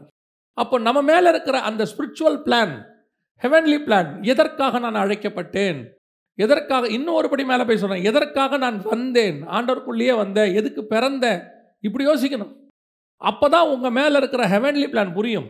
இந்த ஹெவன்லி பிளானை புரிஞ்சிக்காமையே படித்தோம், நல்ல வேலை பார்த்தோம், செட்டில் ஆகிட்டோம், அப்படியே கடைசி வரைக்கும் இப்படியே ஓடிட்டு பீஸ்ஃபுல்லாக இருந்துட்டு தசமாக காணிக்கையை கொடுத்துட்டு நம்முடைய ஆவிக்குரிய கடமை நிறைவேறிடுச்சு நீங்கள் நினச்சிங்கன்னா, உங்கள் மேலே இருக்கிற ஹெவன்லி பிளான் உங்களுக்கு தெரியாது, நீங்கள் செஞ்சு முடிக்க முடியாது. ஏன்னா நீங்களும் நானும் வரப்போகிற புதிய எருசலேமில் ஒரு பிளானாக இருக்கிறோம், ஒரு அங்கமாக இருக்கிறோம். அப்போ நாம் அதற்காக இப்போ ரெடி ஆக்கிக்கிட்டு இருக்கிறோம். எப்படி ஏவாளை தோட்டத்துக்கு வெளியே வச்சு ரெடி பண்ணி உள்ளே கூப்பிட்டு வந்தாரோ, நம்மளை பூமியில் வச்சு ரெடி பண்ணி பரலோகத்துக்கு கூட்டிகிட்டு போகிறார். அப்போ நான் என்ன பரலோகத்தோட திட்டத்துக்கு இங்கே ரெடி ஆகிறேன்னு நமக்கு தெரியணும்ல. அப்போ நான் முதல்ல பரலோகத்துக்கு போகிறத பார்த்தா எனக்கு என்ன இருக்கணும்? ஒரு உத்தரவாதம் இருக்கணும், கன்ஃபர்மேஷன். அப்போ நம்மை போல ஒரு பாடுள்ள மனுஷன் ஆரம்பித்தவங்க எல்லாமே நம்மை போல சாதாரணமாக ஆரம்பித்தவங்க தான். ஆனால் அவருடைய அந்த அச்சீவ்மெண்ட், அவங்களுக்கு வைக்கப்பட்டதான டார்கெட்டை அவங்க அடைஞ்சு முடிஞ்சாங்க. இப்போ எலியாவை குறித்து வாசித்தோம் 2 ராஜாக்கள் 2ல். அவன் சுழல் காற்றில் ஏறி பரலோகத்திற்கு போனான். ஆனால் பைபிள் சொல்லுது நம்மை போல ஒரு பாடுள்ள மனுஷனாக இருந்து. அப்போ எப்படி ஒரு பாடுள்ள மனுஷன் நித்திய ஜீவனில் பிரவேசிப்பது அரிதுன்னு பைபிள் சொல்லுது. மனுஷனால் கூடாதது தான் இயேசு சொல்றார். மனுஷனால் கூடாதது தான். அவ்வளோ கஷ்டமான அந்த நித்திய ஜீவன் பெறத ஒரு சாதாரண பாடுள்ள மனுஷனா பிறந்து எப்படி எலியாவால் அச்சீவ் பண்ண முடிஞ்சிச்சு அப்படின்னு சொல்லி ஒரு ஒரு ஜேர்னி, எலியாவுடைய ஜேர்னியை பார்த்தபோது அவன் எப்படி அதை அட்டைன் பண்ணான் அப்படின்ற போது கர்த்தர் அவனை ஒவ்வொரு இடமாக கொண்டு போகிறார். 1 ராஜாக்களின் புஸ்தகம் 17ஆம் அதிகாரம் 2, 3, 4 வசனங்களை வாசி. பின்பு கர்த்தருடைய வார்த்தை அவனுக்கு உண்டாயிற்று. அவர், நீ இவ்விடத்தை விட்டு கீழ்த்திசையை நோக்கிப் போய் யோர்தானுக்கு நேராயிருக்கிற கேரீத் ஆற்றண்டையில் ஒளித்துக் கொண்டிரு. அந்த ஆற்றின் தண்ணீரை குடிப்பாய். அங்கே உன்னை போஷிக்க காகங்களுக்கு கட்டளையிடுவேன் என்றார். இதுதான் ஃபர்ஸ்ட் எலியாவுக்கு கர்த்தர் வச்சிருக்கான பிளேஸ். அவர் 2 ராஜாக்கள் 2ல் சுழற்காற்றில் ஏறி பரலோகத்துக்கு போகிறார். அந்த இடத்துக்கு அவர் போய் சேர்றதுக்கு முன்னாடி ஒவ்வொரு இடமா கர்த்தர் அவரை ஜேர்னி பண்ணி வைக்கிறார். உதாரணமாக இப்போ நீங்கள் கோயம்புத்தூர் போனோம் அப்படின்னா எடுத்த உடனே இப்போ நீங்கள் ஸ்ட்ரெயிட்டாக கோயம்புத்தூரில் போய் அப்படி குதிக்க முடியாது. என்ன பண்ணுவாங்க, முதல்ல இங்கேருந்து நீங்கள் அப்படியே போகணும். ஒன்று இந்த பக்கம் விழுப்புரம் உளுந்தூர்பேட்டை போய் கள்ளக்குறிச்சி போய் இப்படி போகணும். இல்லையா இந்த பக்கம் போகணும், போய் சேலம் தருமபுரி இப்படி போகணும். நீங்கள் கோயம்புத்தூருக்கு போகணும்னா அதுக்கு முன்னாடி பல டெஸ்டினேஷன் இருக்குது, சில இடங்கள் இருக்குது. அதை கிராஸ் பண்ணி தான் அங்கே போக முடியும். இயேசு கிறிஸ்துவே, நீங்கள் இயேசு கிறிஸ்துக்கு ஒரு ஜேர்னி இருக்குது. அதாவது அவர் சிலுவை எடுத்துக்கிட்டு கல்வாரிக்கு போனார். ஃபஸ்ட்டு எகிப்துக்கு போவார். எகிப்தில் இருந்த இயேசு நாசரத்துக்கு வருவார். பிள்ளையை எடுத்துக்கொண்டு எகிப்துக்கு போ. எகிப்துலேருந்து அடுத்து எங்கே வருவார் இயேசு? நாசரத். 30 வயசு வரைக்கும் நாசரத்தில் இருப்பார். நாசரத்துலேருந்து யோர்தானுக்கு வருவார். யோர்தான்லேருந்து கலிலேயாவுக்கு போவார். இப்படி இயேசு கிறிஸ்துவோட ஜேர்னி இருக்கும். இந்த ஜேர்னி கடைசியாக போய் கொல்கத்தாவில் முடியும். இதுதான் நித்திய ஜீவனை சுதந்திரிக்கிறதுக்கு அவர்கிட்ட இருந்த பிளான், அவர்கிட்ட உள்ள ஒரு ஜேர்னி. இதே இப்போ இஸ்ரவேலர்கள் இருக்கிறாங்க, கானானுக்கு போனோம். எகிப்துலேருந்து கானானுக்கு போகிறதுக்கு கிட்டத்தட்ட 52 42 இடம் இருக்குது. கிராஸ் பண்ணி தான் அங்கே போய் அவங்க ரீச் ஆவாங்க. ஸோ இந்த மாதிரி ஒவ்வொருத்தரும் ஒரு டெஸ்டினேஷனை கிராஸ் பண்ணி தான் ஹெவனுக்கு போக முடியும். இப்போ யாக்கோபு இருக்கிறார். யாக்கோபு ஃபஸ்ட்டு போய் பெத்தேலுக்கு போனோம். அப்புறம் எங்கே அந்த சொப்பனம் பார்த்த இடத்துக்கு, அங்கேருந்து சிரியாவுக்கு போனோம், திருப்பி வரணும், சுக்கோத்துக்கு வரணும். இப்படி ஒவ்வொரு இடமா வரணும், வந்தால் தான் போக முடியும். ஒவ்வொருத்தருக்கும் ஒரு ஜேர்னி இருக்குது பைபிளில். இந்த ஜேர்னிக்கு பேர் தான் ஊழியம். இந்த ஜேர்னிக்கு பேர் தான் அழைப்பு. இந்த ஜேர்னியை நீங்கள் முடிக்கும் போது தான் 8ஆம் நாளுக்குள்ளே பிரவேசிப்பீங்க, பரலோகத்துக்கு போவீங்க. அப்போ நம்ம அத்தனை பேருக்கும் இப்படி ஒரு ஜேர்னி இருக்குது. இதில் எலியாவுடைய ஜேர்னியை தான் பார்க்குறோம். ஏன்னா அது ஒரு சக்ஸஸ்ஃபுல் ஃபார்முலா. பரலோகத்துக்கு போயிட்டார் அவர். நம்ம பரலோகத்துக்கு போகணும். நம்ம எப்போவுமே யாரை ஃபாலோ பண்ணணும்? சக்ஸஸ்ஃபுல்லாக ஃபாலோ பண்ணவங்கள தான் நம்ம ஃபாலோ பண்ண முடியும். அந்த வகையில் பார்க்கும்போது எலியாவுடைய ஃபஸ்ட்டு ஜேர்னி ஆண்டவர் சொல்கிறார், நீ போய், அவர் இருந்த இடத்துலேருந்து கர்த்தர் சொல்கிறாரு, கேரீத் ஆற்றங்கரையில் போய் என்ன செய்ய? தங்கியிரு. அங்கே உனக்கு என்ன செய்வேன்? காகங்களுக்கு கட்டளையிட்டு இருக்கிறேன்.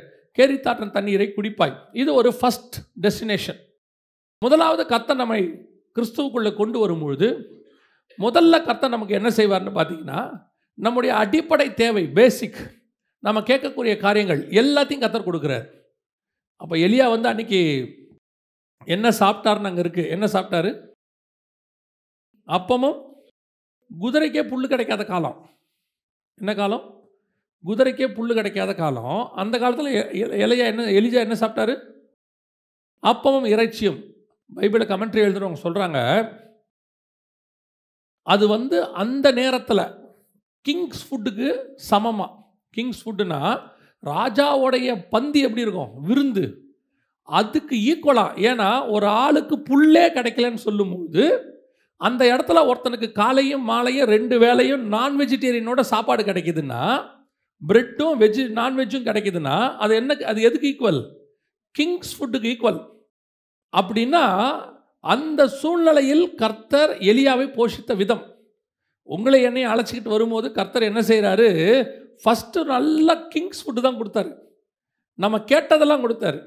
இங்கே வந்திருக்கிற அத்தனை பேருக்கும் ஒரு சாட்சி இருக்கும், ஏதாவது ஒரு சாட்சி இருக்கும்.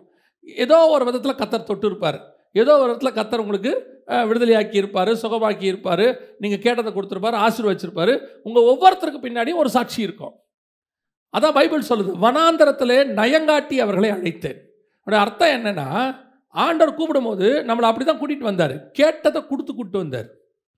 பல நேரங்களில் கர்த்தர் நம்மளே அதான் ஃபஸ்ட்டு டெஸ்டினேஷன். இப்போ இயேசு கிறிஸ்துவை பிசாசு சோதிக்கும் போது முதல் சோதனை என்னதுன்னு கேளுங்க, கல்லுகளே அப்பமாகி புசி. இப்போ இயேசு கிறிஸ்துக்கு முதல் சோதனையை மேலேருந்து குதிங்க, மலைக்கு மேலே கூட்டிகிட்டு போய் காட்டுறதுலாம் இல்லை. பேசிக் சாப்பாடு, இதை சாப்பிடுங்க. அதுக்கு ஆவிக்குரிய அர்த்தம் இருக்குது. ஆனால் பேசிக்காக ஒரு மனுஷனுக்கு சோதனை அப்படி தான் வரும். ஆண்டவர் ஒரு மனுஷனை கூப்பிடும்போது அவனுக்கு என்ன தேவையோ அதை கொடுத்து கூப்பிட்றாரு. இப்போ எஸ்தரை செலக்ட் பண்ணுறாங்க ராஜாவுக்கு. வசனம் சொல்லுது, அப்படி செலக்ட் பண்ணப்பட்ட கன்னிகைகள் என்ன கேட்டாலும் அவர்களுக்கு அது கிடைக்கும் அப்படின்னு இருக்கு. அப்படி தான் ஆண்டவர் நம்மளை வச்சுருக்காரு. ஆனால் அது பேசிக். நம்ம அந்த பேசிக் இடத்த விட்டு தாண்டி போகவே மாற்றோம். இன்னும் காக்காவோடைய ஃபுட்டுக்கிட்டே உட்காந்துருக்கோம். இது ரொம்ப ஈஸியாக இருக்கும் இந்த வேலை, தெரியுமா உங்களுக்கு? நல்லாவும் இருக்கும். நம்ம வேலை என்ன தெரியுமா? ஒன்லி ஜெபம் பண்ணுறது மட்டும். யோகோபு 5:17-18. எலியா என்பவன் நம்மைப் போல பாடுள்ள மனுஷனாயிருந்தும் மழை பெய்யாதபடிக்கு கருத்தாய் ஜெபம் பண்ணினான். அப்பொழுது 3 வருஷமும் 6 மாதமும் பூமியின் மேல் மழை பெய்யவில்லை. மறுபடியும் ஜெபம் பண்ணினான். அப்போ அவனுக்கு வேலையே என்னது? ஜெபம் பண்ணுறது. இப்படி சொல்லுற போது கேட்கும்போது எவ்வளோ நல்லா இருக்கு பாருங்க. காலையில் காக்கா அப்பமும் இறைச்சியும் கொண்டு வரோம், சாப்பிட்டோம், கேரித்தாற்றங்கரை தண்ணியை குடித்தோம், ஜெபம் பண்ணோம், மத்தியானம் ரெஸ்ட் எடுத்தோம், சாயங்காலம் திருப்பி காக்கா வந்து அப்பமும் இறைச்சியும் கொண்டு வரோம், சாப்பிட்டோம், ஜெபம் பண்ணோம், படுத்தோம், ஏந்திரிச்சோம். நல்லா இருக்கா இல்லையா? எவ்வளோ நல்லா இருக்கு. சாப்பிட்டோம், ஜெபம் பண்ணோம், தூங்கணும், சாப்பிட்டோம், ஜெபம் பண்ணோம், தூங்கணும். எதுக்கு சொல்ல வரேன்? அந்த மாதிரி உட்கார்ந்து சாப்பிட்ற காலம் ஒன்று வரும். கேட்டதெல்லாம் கர்த்தர் கொடுப்பார், ஆசீர்வதிப்பார். என் நாமத்தினால எவைகளை கேட்கிறோ அவைகளை பெற்றுக்கொள்வீர்கள். எல்லாம் வரும், அதில் எந்த மாற்று கருத்தும் இல்லை. இது ஒரு ஸ்டார்டிங் ஸ்டேஜ் தான். இதுதான் உங்கள் ஆவிக்குரிய வாழ்க்கையோட பேசிக். நாம் என்ன நினைப்போம் தெரியுமா? அந்த இடத்துல அப்படியே ஸ்டக்கப் ஆகிடணும், அவ்வளோதான். நல்லா இருக்குது, காக்கா வருது, சாப்பிட்றோம், தூங்குறோம், ஜெபம் பண்ணுறோம். Spiritually okay, worldly okay, Kings food வருது, நல்லா இருக்குது, சோத்திரம். சாட்சி வேறு சொல்லுவோம், கர்த்தர் எனக்கு ஒரு நல்ல வேலை கொடுத்துருக்கிறார், ஆகவே நமக்கு வந்து மாதம் மாதம் கை நிறைய சம்பாரம் கொடுத்துருக்கார், சொந்த வீடு இருக்கிறது, மனைவி பிள்ளைகள் இருக்கார்கள், நன்றாக இருக்கிறேன், ஆண்டவர் பாப்பார், செட்டில் ஆகிட்டியோ, ஓஹோ. அப்படியே ஒரு சைக்கிள் ஒன்று வரும். கேரித்தான்ற கரையின் தண்ணீர் என்னவாயிடுச்சு? வற்றி போயிட்டு. ஆண்டவர் பார்த்தாரு, பையன் இதுக்கு மேலே எங்கேயும் என்ன செய்ய மாட்டான், போக மாட்டான், செட்டில் ஆயிடுவான். இப்போ சொல்கிறாரு, நீ எழுந்திரிச்சு போ, செகண்ட் டெஸ்டினேஷன். இதுதான் 2வது பிளேஸ். முதல்ல கர்த்தர் நம்ம எல்லாவற்றையும் கொடுத்து ஆசீர்வதித்து பேசிக். நீங்கள் வந்தபோது கர்த்தர் அப்படி தான் இருக்கிறார், இந்த மாற்று கருத்தே இல்லை, எல்லாம் தரார். ஆண்டவர் அதை தாண்டி அடுத்த இடத்துக்கு கூட்டிகிட்டு போவார். வாசிங்க 8-9 வசனங்கள் வாசிங்க. 1 ராஜா 17ஆம் அதிகாரம் 8-9. அப்பொழுது கர்த்தருடைய வார்த்தை அவனுக்கு உண்டாயிற்று. அவர், நீ எழுந்து சீதோனுக்கடுத்த சாரிபாத் ஊருக்குப் போய் அங்கே தங்கியிரு, உன்னை பராமரிக்கும்படி அங்கே இருக்கிற ஒரு விதவைக்கு கட்டளையிட்டேன் என்றார். அங்கே போனால் என்ன கிடைக்கும் தெரியுமா? அப்பதான் கிடைக்கும், அடை தான் கிடைக்கும். இப்போது அப்பமும் இறைச்சியும் தாண்டி அடுத்து எங்கே வரணும்? அப்பத்தின் வீட்டுக்கு வரணும், அப்பம் இருக்கிற ஒரு வீட்டுக்குள்ளே வரணும். இது செகண்ட் பிளேஸ். ஆசரிப்பு கூட்டத்தில் பாருங்கள், வெளியே அப்பமும் இறைச்சியும் தாவீது கொடுப்பார் ஜனங்களுக்கு. 2 சாமுவேல் புஸ்தகம் 6ஆம் அதிகாரத்தில் இருக்கும். ஒரு படி திராட்சை ரசமும் அப்பமும் ஒரு துண்டு இறைச்சி துண்டையும் கொடுத்து அவர்களை தாவீது அனுப்பினான். அப்படி தான் இருக்கும், 2 சாமுவேல் 6 இருக்கும். ஆனால் அந்த ஆசாரிப்பு கூட தாண்டி உள்ளே போனீங்கன்னா இறைச்சி இருக்காது. உள்ளே என்ன இருக்கும்? சமூகத்து அப்பம் 12 அப்பம் இருக்கும். இப்போ தாவீது அதை சாப்பிட போவார் இன்னொரு இடத்துல, கோலியாத்தை இது பண்ணுற இடத்துல. அதுக்கப்புறம் சவுல் துரத்தும் போது அவர் போய் நேராக அந்த அப்பத்தை சாப்பிடுவார். ஆரம்பத்தில் ஆண்டவர் இறைச்சியும் அப்பத்தையும் கொடுத்தது உண்மை. மாம்சத்துக்கு தேவையானதை கொடுத்து ஆசீர்வதித்து அதெல்லாம் கொடுக்குறார், எந்த மாற்று கருத்தும் இல்லை. ஆனால் அதுலேயே நாம் செட்டில் ஆகிடக்கூடாது. அடுத்து இன்னும் கொஞ்சம் முன்னேறி போகணும், இன்னொரு இடத்துக்கு வரணும். அங்கே உங்களுக்கு அப்பம் வைக்கப்பட்டிருக்கும், அது வீடு, அப்பத்தின் வீடு, அப்பம் கொடுக்கிற வீடு, அது சபை. அல்லது அங்கே உங்களுக்கு ஆண்டவர் சில காரியங்களை ஏற்படுத்தியிருப்பார். இது அதுக்கு அடுத்த லெவல். நாம் அந்த இறைச்சி துண்டு டேஸ்ட் இருக்குல்ல, இது எப்பவுமே அடுத்த லெவலுக்கு போக விடாது. இந்த நான் வெஜிடேரியன் நல்லா சாப்பிட்டீங்கன்னு வச்சுக்கங்களேன், அதுக்கப்புறம் அது இல்லாமல் சாப்பிடவே தோணாது. அப்புறம் என்ன தோணும்னா, ஒரு துண்டாவது இருந்தால் தான், சில ஆட்கள் சொல்லுவாங்க, ஒரு கருவாடாவது அப்படிம்பா. அது வந்து பாடியில் ஊறிடும், அது ஒரு விதமான டேஸ்ட்டாக மாறிடும். அதுக்கப்புறம் அது இல்லாமல் என்ன வராது. ஒரு லெவலுக்கு மேலே நம்ம எப்படி போயிடுவோம்னா, ஒரு வேலை செய்ய முடியலனாலும் யார் வீட்லையாவது செஞ்சாங்கன்னா வாசனையோடையாவது சாப்பிட சொல்லுவோம்.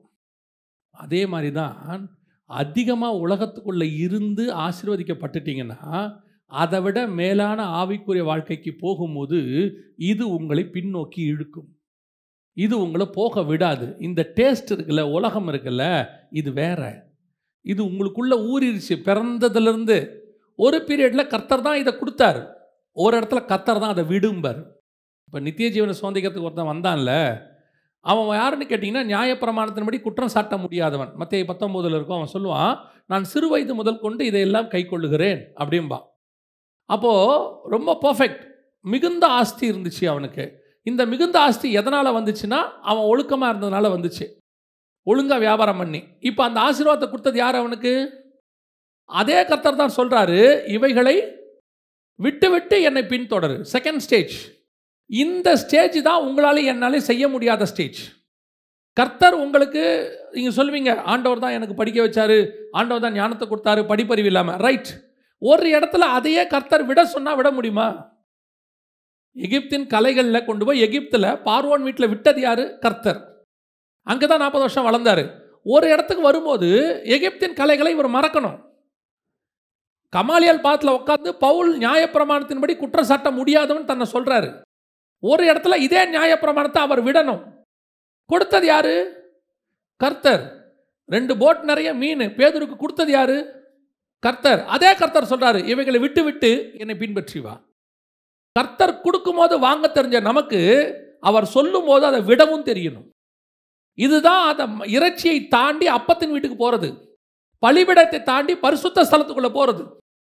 நம்மளால இப்ப என்ன பிரச்சனைனா, இந்த இறைச்சி இல்லாமல் இருக்க முடியாது, மாம்சத்தின் இச்சை இல்லாமல் இருக்க முடியாது, மாம்சத்தின் விருப்பம் இல்லாமல் இருக்க முடியாது, ஏதோ ஒரு வகையில். ரோமர்கள் நிருபத்தை நீங்கள் வாசிச்சு பாருங்க, 8ஆம் அதிகாரம் வரைக்கும். 7ஆம் அதிகாரம் கடைசியில் அவர் சொல்றாரு, நான் விரும்பாததையே செய்கிறேன், பரிதவிக்கப்பட்ட மனுஷன் நான், யார் என்னை விடுவிக்க கூடும் அப்படின்னு கேட்கிறார்.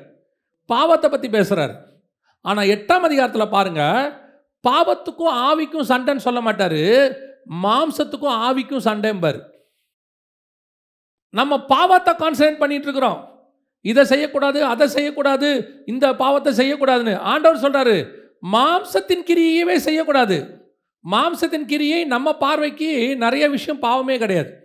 இப்போ நமக்கு பாவம்னா என்ன? சிகரெட் பிடிக்கிறது, குடிக்கிறது, அப்புறம் சில தப்பான காரியங்கள், இதெல்லாம் நமக்கு பாவம். சரியா? இப்போ மோசேக்கு பாவம்னா என்ன? கர்த்தர் கன்மலையை பார்த்து பேசுனாரு, இவர் அடித்தார். இப்போ இவர் அடித்தது முழுக்க முழுக்க ஸ்பிரிச்சுவல். ஜனங்களுக்கு தண்ணி வேணும், மினிஸ்ட்ரி, ஜனங்க அங்கே கஷ்டப்பட்டுக்கிட்டு இருக்காங்க, தண்ணி வந்துச்சு, ஜனங்க குடித்தாங்க. ஆனால் இங்கே என்ன பிரச்சனை? மாம்சத்துக்கும் ஆவிக்கான பிரச்சனை. ஆவியான தேவன் ஒன்று சொல்கிறாரு, மாம்சம் ஒன்று சொல்லுது. ஆனால் மாம்சம் சொல்கிறதும் ஸ்பிரிச்சுவல் மாதிரி தான் இருக்கும். இப்போ நீங்கள் பாவத்தை செய்யலை, ஆண்டவர் கூடாரத்தில் குடியிருக்கேங்கிறாரு, தாவீது கல்லில் அவருக்கு ஆலயம் கட்டுறேங்கிறாரு. கர்த்தர் கேட்குறாரு, நான் உன்னை கேட்டேனா? இங்கே மாம்சத்துக்கும் ஆவிக்கான பிரச்சனை. நம்ம பாவம் சொல்லி பேசிக்கில் சண்டை போட்டுக்கிட்டு இருக்கிறோம். இன்னும் இப்போ நம்ம எதில் திருப்தி ஆகிறோம் தெரியுமா? நான் முந்தி மாதிரிலாம் இல்லைங்க, இப்போ அந்த மாதிரி வீடியோஸ் பார்க்குறதில்ல, நான் அந்த மாதிரி விஷயங்கள் செய்யறதில்ல, நான் அந்த மாதிரி காரியங்கள் செய்யறதில்ல, நான் முந்தி பாவம் பண்ணிட்டு இருந்தேன், அதெல்லாம் இப்போ செய்யறதில்ல, நான் இன்னும் இறைச்சியை பற்றியே பேசிக்கிட்டு இருக்கிறேன். ஆண்டவர் சொல்கிறாரு, நீ அப்பத்தின் வீட்டுக்கு வா. இங்கே வந்தாதான் தெரியும், மாம்சம் இல்லாமல் வெறும் அப்பம் உள்ள ஒரு இடம் இருக்கு, சமூகத்து அப்பம் மட்டும் இருக்கிற இடம் இருக்கு, சாரிபாத் விதவியின் வீடு இருக்கு, அங்க வெறும் அப்பம் தான் இருக்கும், இறைச்சி இருக்காது. 100% இறைச்சி இல்லாத இடம் ஒன்று இருக்கிறது. அந்த இடத்துக்கு தான் செகண்ட் நம்ம வரணும். பரலோகத்துக்கு போகணும்னா இதான் செகண்ட் பிளேஸ். இப்போ நம்மகிட்ட என்ன இருக்குது? கர்த்தர் கொடுத்த வீடு இருக்கு, நாங்கள் கஷ்டப்பட்டுக்கிட்டு இருந்தோம், கர்த்தர் எங்களுக்கு வீடு கொடுத்தாரு, ஆசீர்வதிச்சாரு. கரெக்ட். ஒரு இடத்துல கர்த்தர் அந்த வீட்டை விட சொன்னால் விட முடியுமா? பிள்ளை இல்லாமல் இருந்தேன், 100 வயசில் கர்த்தர் கொடுத்தாரு, ஒரே பிள்ளைன்னு சொல்லிட்டாரு, இவன் மட்டும்தான் உனக்கு பிள்ளைன்ட்டாரு. ஒரு இடத்துல வராரு, இந்த பிள்ளை எனக்கு தருவியான்னு கேட்குறாரு, கொடுக்க முடியுமா? இங்கே தான் இறைச்சியை விட்டுட்டு நீங்கள் சாரிபாத் விதவியின் வீட்டுக்கு போகிறதுக்கான அடையாளம் வருகிறது. எந்த மாம்சமும் என்னை தடுக்காது. பிள்ளையை கர்த்தர் கொடுத்தாரு, பிள்ளைக்கு படிப்பை கர்த்தர் கொடுத்தாரு. இப்போ கர்த்தர் கேட்குறாரு, உன் பிள்ளையை எனக்கு கொடு, ஊழியத்துக்கு கொடு. கொடுக்க மாட்டான். இங்கே தான் வரும் விஷயம். நன்றாய் கவனித்துக் கொள்ளுங்கள். அடுத்த டெஸ்டினேஷன், அடுத்த இடம் ஒன்று இருக்குது. அது என்னன்னு கேட்டால் சாரிபாத் விதவையின் வீடு. அங்கே இறைச்சி இருக்காது, வெறும் அப்பம் தான் இருக்கும். அங்கே நீங்கள் தேவனுடைய சித்தத்தை எதையும் செய்ய முடியாது, உங்கள் சித்தத்தை செய்ய முடியாது, தேவ சித்தத்தை மட்டும்தான் செய்ய முடியும். அங்கே காக்கா எப்போ வரும்லாம் தெரியாது, ஆனால் வசனம் 24 hours அங்கே இருக்கும். கர்த்தருடைய வார்த்தை இருக்கும், சமூகத்தை அப்பம் இருக்கும். இன்னைக்கு அந்த வீட்டுக்குள்ளே போகிறதுக்கு நமக்கு யாருக்குமே இஷ்டம் இல்லை. ஆண்டவரே, இந்த கேரி தாற்றங்கரையே நல்லா இருக்கேப்பா, டெய்லி காலையிலையும் மாவுலையும் நான்வெஜ் வருது, அப்பமும் வருது, தண்ணியை குடித்தோம், படுத்தோம், ஜெபம் பண்ணோம். இல்லை, அப்படி வராதுப்பா, அங்கே வேற ஒரு மினிஸ்ட்ரி இருக்குப்பா, இது இன்னும் கொஞ்சம் வேறு இடத்துக்கு நீ போகணும். இது 2வது பிளேஸ். இதுக்கு நீங்கள் ஒப்பு கொடுக்குறீர்களா? இந்த இடத்துக்கு நீங்கள் வர இஷ்டப்படுகிறீங்களா வாழ்க்கையில்? இதுதான் நீங்கள் நித்திய ஜீவனுக்கு சொந்திக்கிறதுக்கான 2வது இடமே. நம்ம என்ன நினச்சிட்டு இருக்கிறோன்னா, நான் ரட்சிக்கப்பட்டு ஆண்டவர்கிட்ட வந்துட்டேன், ரசபாங்கானு கொடுக்குறேன், ஞானஸ்நானம் எடுத்துகிற, அபிஷேகம் பெற்றேன், இதோட எல்லாம் முடிஞ்சிருச்சு, இத்தோட நித்திய ஜீவன் தான்றோம். அப்படி இல்லையே. ஒரு ஸ்கூல்லையே பாருங்கள், முந்தி நாங்கள் படிக்கும் போதெல்லாம் நேராக ஆனுவல் எக்ஸாம் கிடையாது, குவார்ட்டர்லி, ஆஃப் இயர்லி, ஆனுவல்னு ஒன்று வைப்பாங்க. ஒரு ஃபஸ்ட்டு குவார்ட்டர்லியில் கால்வாசி பாடத்தை முடிச்சுருவாங்க, ஆஃப் இயர்லியில் பாதி பாடத்தை முடிச்சுருவாங்க, ஆனுவலில் மொத்தமாக வைப்பாங்க. இப்போ அப்படி இல்லை, இன்னும் டெஸ்டினேஷன் அதிகமாகிருச்சு. குவார்ட்டர்லிக்கு அப்புறம் மிட்டம் வருது, குவார்ட்டர்லி ஆஃப் இயர்லிக்கு அப்புறம் first midterm, second midterm, third மிட்டம்லாம் இருக்குது, ரிவிஷன் இருக்குது. இவ்வளவும் தாண்டினா தான் உங்களை எங்கே அனுப்புகிறேன்றாங்க, பப்ளிக் எக்ஸாமுக்கே அனுப்புகிறாங்க. இல்லைனா முன்னாடியே அப்பா அம்மா கூப்பிட்டுறாங்க, உங்கள் பையன் தேர மாட்டான், உங்களை போகவே விட மாட்டான், இங்கேயே ஃபில்டர் பண்ணுறான். ஒரு அடுத்த கிளாஸ் போகிறதுக்கு இவ்வளோ ஃபில்ட்ரேஷன் இருக்குமானால் நித்திய ஜீவனை சுதந்திரிப்பதுக்கு எவ்வளோ ஃபில்ட்ரேஷன் இருக்கும்? சும்மா நம்ம நினச்சிட்டு இருக்கிறோம், இயேசுவை ஏற்றுக்கிட்டா அப்படியே டைரெக்டாக பரலோகம். இல்லை, அப்படி ஒரு இடத்துல கூட இல்லை. அவன் தன் தன் சிலுவையை சுமந்து கொண்டு வர கடவன். வந்தால் தான் கிடைக்கும், இல்லைன்னா கிடைக்காதே. இன்றைக்கி அதான் இங்கே பிரச்சனையே. இப்போது இன்றைக்கி நாம் செகண்ட் பிளேஸ்க்கே போகல, கொஞ்சம் கூட விடுறதுக்கு ரெடியாக இல்லை. ஆண்டவருக்காக எதையும், ஆண்டவருக்காக காக்கா கிட்ட வாங்கிறதுக்கு ரெடி. ஆனால் கேரி தாற்றங்கரையை விட்டுட்டு சாரிபாத் விதவின் வீட்டுக்கு போகிறதுக்கு ரெடி இல்லை. அங்கே இறைச்சி கிடைக்காது, அங்கே அதெல்லாம் இருக்காது. ஆனால் அங்கே ஒன்று இருக்கும், அற்புதமாய் கர்த்தரிடத்துலேருந்து வரக்கூடிய அடை இருக்கும். அது அங்கே இருக்கும், மாவும் எண்ணெயும் அங்கே இருக்கும். டெய்லி அடை கிடைக்கும், டெய்லி அப்பம் கிடைக்கும், டெய்லி சாப்பிட முடியும். ஆனால் கர்த்தருடைய வார்த்தை தான் கிடைக்கும். இது உங்கள் ஆத்மாவை ஜீவனோடு கூட வைப்பதற்கு போதுமானதாக இருக்குது. நான் சொல்கிறது உங்களுக்கு புரியுதா? இன்றைக்கி இறைச்சி கொடுத்து அடை கொடுத்து நடத்துகிற அதே ஆண்டவர் வெறும் அப்பம் கொடுத்தும் நடத்த வல்லமை உள்ளவராக இருக்கிறார். அல்லேலூயா. நீங்கள் விசுவாசிக்கணும். நம்ம என்ன நினச்சிக்கிறோன்னா, இதெல்லாம் இருந்தால் தான் சர்வை பண்ண முடியும்னு. நான் சொல்லுவேன், தேவன் நினச்சா எதுவுமே இல்லாமல் கூட சர்வை பண்ண வைக்க வல்லமை உள்ளவராக இருக்கிறார். ஒரு பீரியடில் இங்கேருந்து யூகேக்கு வேலைக்கு போனோம். வேலை கிடச்சா குடும்பத்தை காப்பாற்றலாம், கொஞ்சம் ஃபேமிலியை பார்த்துக்கலாம், நல்லா இருக்கும்னு சொல்லி அங்கே போனோம். இப்போ கர்த்தர் சொல்கிறார், அங்கேருந்து கூட்டிகிட்டு போன ஆண்டவர் தான். நான் சொல்லுவேன், நான்லாம் யூகே போகிறதுக்கு எந்த விதமான தகுதியும் இல்லாத ஒரு ஆள். என் கூட இருந்தவங்களாம் குவாலிஃபைட், அவங்களுக்கு கிடைக்காதது எனக்கு கிடச்சிச்சு. நான் போனேன், கூட்டிகிட்டு போன ஆண்டவர் தான் சொன்னார், திரும்பி வா இந்தியாவுக்கு. இப்போ அங்கே இருக்கிற சம்பளம், அங்கே இருக்க லைஃப் ஸ்டைல், அங்கே இருக்க கிளைமேட், இதெல்லாம் பார்த்துட்டு வரத்துக்கு கொஞ்சம் ஹெசிடேஷன். வரலாமா வேணாமா, இருக்கலாமா, அங்கேயே இருந்துடலாமா, நல்லா இருக்குது. ஆண்டவர் சொல்கிறார், இங்கே கொண்டு வந்து இப்படி ஆசீர்வதித்து உன்னை வாழ வச்சேன் நான், இங்கேருந்து கூட்டிகிட்டு போய் வாழ வைக்க வல்லமை உள்ளவர். அங்கே போனால் என்ன ஆண்டவரே பண்ணுவேன், வேலை இல்லை, ஒன்றும் இல்லை, மினிஸ்ட்ரிக்கு போகிறோம், அடுத்த மாதத்துக்கு என்ன பண்ணுவோம் தெரியாது. ஆனால் கர்த்தர் சொன்னார், நீ போ, நான் பார்த்துக்கிறேன். அழைத்து கொண்டு வந்து 20 வருஷத்துக்கு மேலே ஆயிடுச்சு, 21 வருஷம் ஆக போகுது. அன்னைக்கு அழைத்த கையை பிடிச்ச தேவன் இன்றைக்கும் நடத்த வல்லமை உள்ளவராய் இருக்கிறார். இன்றைக்கி யூகே டாலர் கிடையாது, யூகே பவுண்டு கிடையாது, அங்கே இருக்கக்கூடிய எதுவும் கிடையாது. ஆனால் அதை காட்டிலும் மேலான தேவன் இங்கே இருக்கிறார். இங்கே அப்பம் இருக்கிறது, எண்ணெய் இருக்கிறது, இது நடத்துகிறதாக இருக்கிறது. அல்லேலூயா. இந்த செகண்ட் ஸ்டேஜுக்கு வரணும். 3வது வாசிங்க, 19ஆம் அதிகாரம் 1 ராஜாக்கள் 19:4-5 வாசிங்க. அவன் வனாந்தரத்தில் ஒரு நாள் பிரயாணம் போய் ஒரு சூரைச் செடியின் கீழ் உட்கார்ந்து தான் சாக வேண்டும் என்று கோரி, போதும் கர்த்தாவே, என் ஆத்துமாவை எடுத்துக்கொள்ளும், நான் என் பிதாக்களை பார்க்கிலும் நல்லவன் அல்ல என்று சொல்லி. 3வது, அப்படி போகும்பொழுது கண்டிப்பாக ஒரு உபத்திரவத்தின் பாதை ஒன்று வரத்தான் செய்யும். கர்த்தர் சொல்லி போகும்போது, திருப்பி சொல்கிறேன், கர்த்தர் சொல்லாமல் போய் மாற்றவங்களை பற்றி நான் சொல்லலை. நம்ம இன்னொரு விஷயம் நினச்சிக்கிறோம், கர்த்தர் சொல்லி நான் போகிறேன்னா அதில் எந்த விதமான மேடு பலமும் இருக்காது, அது அப்படியே பர்ஃபெக்டாக இருக்கும், 100% நான் நினைக்கிற ஒரு பிளெஸ்ஸிங் இருக்கும் அப்படின்னு. இல்லை, கர்த்தர் சொல்லி போகும்போது நடுவில் வனாந்தரம் வரும், போதும் கர்த்தாவே சாகரங்கிற நிலை கூட வரும், சூழ்நிலை வரும். இப்போது ஆண்டவர் சொன்னார் ஆபிரகாமுக்கிட்ட ஆகாரை குறித்து சொல்லும் பொழுது, அந்த வேலைக்கார பெண்ணையும் அந்த பிள்ளையும் நீ அனுப்பிவிடு, நான் அவனையும் பெரிய ஜாதியாக்குவேன். ஆண்டவர் சொல்லும்போது இஸ்மவேலுக்காகவும் நீ விண்ணப்பம் பண்ணினபடினாலே, இப்போ கர்த்தர் இவ்வளோ பிளஸ்ஸிங் சொல்லிட்டார் அவனுக்கு.